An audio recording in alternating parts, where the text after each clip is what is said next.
Welcome to சுடுதண்ணி. இன்றைக்கி நம்ம வீடியோவில் ஒரு அட்டகாசமான கிரேவி ரெசிபி தான் பார்க்க போகிறோம். கிட்டத்தட்ட நான்வெஜ் டேஸ்ட்டில் இருக்கக்கூடிய ஒரு vegetarian gravy, meal maker gravy எப்படி பண்ணுறதுன்னு பார்க்கலாம். இது சப்பாத்தி பூரிக்கு அட்டகாசமாக இருக்கும். இதோட இன்க்ரீடியன்ஸை நான் டிஸ்கிரிப்ஷன் பாக்ஸில் கொடுக்குறேன். இப்போ வாங்க சேர்ந்து சமைக்கலாம்.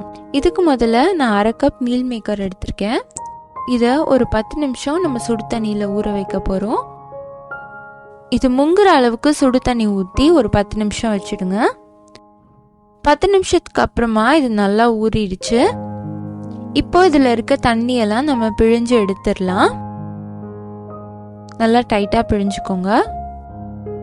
பிழிஞ்சிட்டு இதை தனியாக எடுத்து வச்சிடலாம். இதே மாதிரி நான் எல்லாத்தையும் பிழிஞ்சு தனியாக வச்சுருக்கேன். இது இருக்கட்டும். அடுத்து ஒரு கடாயில் 1 டேபிள் ஸ்பூன் எண்ணெய் சேர்த்துக்கலாம். எண்ணெய் சூடானதுக்கு அப்புறமா இதில் 1 டீஸ்பூன் சீரகம், 1 டீஸ்பூன் மல்லி, 1/2 டீஸ்பூன் மிளகு, 4-5 வரமிளகாய், 10 பல் பூண்டு, 2 துண்டு இஞ்சி, இது எல்லாத்தையும் சேர்த்துட்டு நல்லா வதக்கிடுங்க.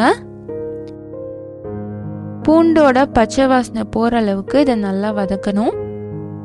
இது வதங்கினதுக்கு அப்புறமா இதில் ஒரு பெரிய வெங்காயம் சேர்த்துக்கலாம். வெங்காயம் நல்லா கண்ணாடி மாதிரி ஆகணும். அந்த அளவுக்கு சாஃப்டாக இதை வதக்கிக்கோங்க. இது நல்லா வதங்கினதுக்கு அப்புறமா இதில் 2 தக்காளி சேர்த்துக்கலாம். தக்காளியை சேர்த்துட்டு இது சாஃப்டாகிற அளவுக்கு நல்லா வதக்கிடலாம். இது ரெடியாக கொஞ்சம் நேரம் ஆகும். ஒரு 10 நிமிஷம் இதை நல்லா வேக வச்சுருங்க. இப்போ பார்த்தீங்கன்னா இது நல்லா வதங்கிடுச்சு. இது ரெடியாக இருக்குது.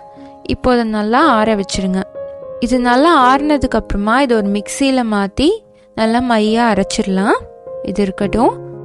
அடுத்து இதே கடாயில் 1/2 டேபிள் ஸ்பூன் எண்ணெய் சேர்த்துக்கோங்க. இதில் 1 டீஸ்பூன் சோம்பு, 1 பிரிஞ்சி இலை, 1 பட்டை, 2 ஏலக்காய், 4 கிராம்பு சேர்த்துக்கலாம்.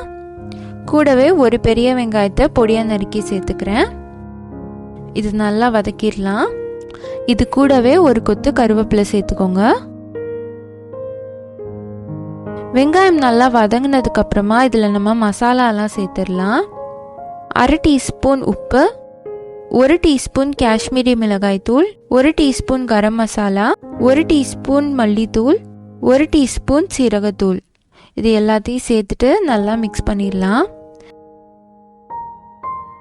மிக்ஸ் ஆனதுக்கு அப்புறமா இதில் நம்ம ஆல்ரெடி ரெடி பண்ணி வச்சுருக்க மீல் மேக்கரை இதுக்குள்ளே சேர்த்துடலாம். மீல் மேக்கர் சேர்த்துட்டு மசாலாவோட நல்லா கோட் பண்ணுற மாதிரி இதை வதக்கிக்கோங்க. இப்போ பார்த்தீங்கன்னா இது நல்லா கோட் ஆயிடுச்சு. இப்போ நம்ம அரைச்சி வச்சுருக்க பேஸ்ட்டை இதுக்குள்ளே சேர்த்துடலாம்.